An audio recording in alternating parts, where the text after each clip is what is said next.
रामगढ़ गांव में रोहन और सोहन नाम के दो दोस्त रहते थे। रोहन बहुत मेहनती था, लेकिन सोहन कोई काम नहीं करता था और सब कुछ भगवान के भरोसे छोड़कर बैठ जाता था। एक दिन, भाई अब तो परिवार भी बढ़ रहा है, अब उनके लिए घर बनाना पड़ेगा। हाँ यार, कहता तू सही रहा है, लेकिन करें क्या? भाई एक काम करते हैं, जमीन ले लेते हैं और उस जमीन पर खेती करते हैं। अनाज का अनाज होगा और फायदा भी होगा। हाँ तू सही कह रहा है। चल साहूकार अमीर चंद के पास चलते हैं और जमीन का भाव पता करते हैं।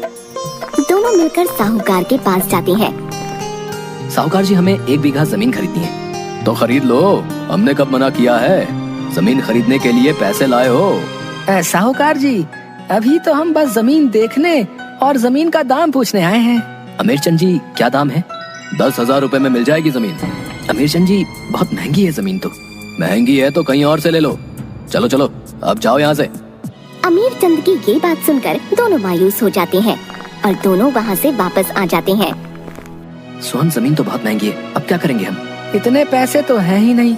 हाँ, ऐसा कर सकते हैं, दोनों पैसे मिलाकर उस जमीन को ले लेते हैं और दोनों मेहनत करेंगे और जो भी फायदा होगा दोनों बराबर बांट लेंगे। हाँ यार, सही कह रहा तू, ऐसा ही करते हैं। ठीक है, तो कल चलते हैं। अगले दिन दोनों दोस्त जाते हैं और अमीर चंद से वो जमीन खरीद लेते हैं। अब सब ठीक हो जाएगा। हाँ, बस अब जमकर मेहनत करनी है। तू चिंता मत कर, भगवान सब अच्छा करेंगे। क्यों ना हम आज से ही काम पर लग जाएं? एक काम करो, तुम जाओ, मैं भगवान से प्रार्थना करके आता हूँ, हैं? रोहन जाता है और खेतों को जोतने लगता है और इधर सोहन भगवान की पूजा करने लगता है। और शाम को जब रोहन वापस आ रहा होता है तो उससे कहता है, अरे रोहन, तू चिंता मत कर, हमारी फसल बहुत अच्छी होगी। हाँ, आज मैंने पूरे खेतों को जोत दिया है, बस अब उसमें बीज बोना है। चल जा, तू भी आराम कर ले, मैं भी फिर कर लेता हूँ। दोनों अपने अपने घर जाते हैं और सो जाते हैं। और अगले दिन रोहन सोहन के घर जाता है। चल सोहन, बाजार चलते हैं और बीज ले आते हैं। तुम जाओ, मैं अभी पूजा कर रहा हूँ, मैं तुम्हें खेतों पर ही मिलूंगा। रोहन बाजार जाता है और बीज लेकर वापस खेत पर आ जाता है, लेकिन उसे सोहन वहाँ नहीं मिलता और वो बीज बोकर वापस आता है और सोहन से पूछता है, तुम खेतों पर क्यों नहीं आए? वो मैं भगवान की पूजा कर रहा था। सोहन इसी तरह भगवान की पूजा करता रहता था और रोहन खेतों में मेहनत करता रहता था। बहुत दिन बीत गए और खेतों में बहुत अच्छी फसल हुई। इतनी अच्छी फसल देखकर दोनों बहुत खुश हुए।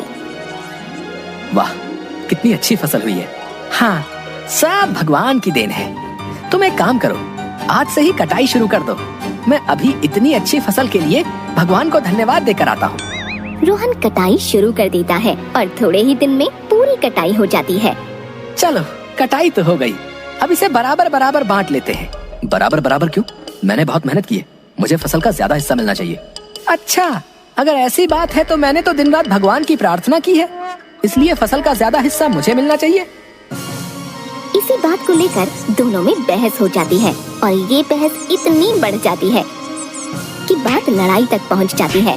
और इंसाफ के लिए दोनों गांव के मुखिया के पास जाते हैं और सारी बात बताते हैं। उनकी बातों को सुनकर मुखिया जी भी सोच में पड़ जाते हैं। थोड़ी देर सोचने के बाद उन्हें एक उपाय सूझता है और वो अपने गोदाम से 2 चावल की बोरियां मंगाता है। ये लो, तुम इन बोरियों से सारे कंकड़ साफ करके कल सुबह वापस आना और जो भी ये काम पहले कर लेगा उसे ही फसल का ज्यादा हिस्सा मिलेगा। मुखिया जी, हम यहाँ इंसाफ मांगने आए हैं, आपसे काम मांगने नहीं। आप इंसाफ करिए। पहले ये करो, कल मैं तुम्हें तुम्हारी सारी बातों का जवाब दूंगा। रोहन और सोहन उस बोरी को उठा कर ले आते हैं। रोहन पूरी रात जागकर उस चावल से कंकड़ निकालता है। इधर सोहन भगवान की पूजा करता है और सो जाता है। पूरी रात जागने की वजह से सुबह रोहन की आंख लग जाती है और वो सोता रह जाता है। इधर सोहन तैयार होता है और मुखिया जी के पास पहुंच जाता है। देखो मुखिया जी, मैं आ गया। तुम चावल साफ करके आए हो या बस ऐसे ही आ गए? मुखिया जी, मैंने भगवान से प्रार्थना की थी, अब तक तो सारे चावल साफ हो गए होंगे। अच्छा, रोहन कहाँ है? अभी तक आया नहीं। लगता है अभी तक उसके चावल साफ नहीं हुए। अब तो इस फसल का हिस्सा मुझे ही मिलेगा। हाँ, शांत हो जाओ, हम बिना इंतजार किए कोई भी फैसला नहीं ले सकते। थोड़ी देर बाद मुखिया जी, अब तो बहुत देर हो गई, लेकिन अभी तक रोहन आया नहीं। हाँ सच में, अब तो बहुत देर हो गई है। मुखिया जी, उस आदमी ने तो आपकी बात की भी इज्जत नहीं की। उस आदमी की ये बात सुनकर मुखिया को गुस्सा आ जाता है और वो गुस्से में कहता है, इस गलती की उसे सजा मिलेगी, चलो उसके घर। सब लोग उसके घर जाते हैं तो देखते हैं कि रोहन गहरी नींद में सोया हुआ है और वहाँ रखे सारे चावल साफ हैं। ये देखकर मुखिया जी खुश हो जाते हैं। तभी रोहन की आंख खुल जाती है और वो उन सबको देखकर जल्दी से उठता है। मुखिया जी, मुझे माफ कर दो, मैंने पूरी रात चावल साफ किए थे, जिस वजह से मेरी आंख लग गई और मुझे पता नहीं चला कि मैं कब सो गया। कोई बात नहीं बेटा, तुमने इस चावल को साफ करने के लिए पूरी रात मेहनत की है, इसलिए इस फसल में ज्यादा हिस्सा तुम्हें मिलना चाहिए। लेकिन मुखिया जी, ये तो अन्याय है, मैंने तो भगवान की आराधना की थी। जाओ देखो, तुम्हारे चावल साफ हुए हैं। सोहन भागा भागा जाता है। इधर रोहन की मेहनत को देखकर मुखिया जी खुश हो जाते हैं। थोड़ी ही देर में सोहन वहाँ आता है और सोहन को देखकर मुखिया जी कहती हैं, क्या हुआ सोहन? मुखिया जी, चावल तो साफ नहीं है, लेकिन मैंने तो भगवान की इतनी प्रार्थना की थी, फिर उन्होंने मेरे साथ ऐसा क्यों किया? सोहन, भगवान भी उन्हीं की मदद करता है जो मेहनत करते हैं। सोहन को मुखिया जी की बात बहुत अच्छी तरह से समझ आ चुकी थी। अब वो भगवान की प्रार्थना के साथ साथ मेहनत भी करने लगा।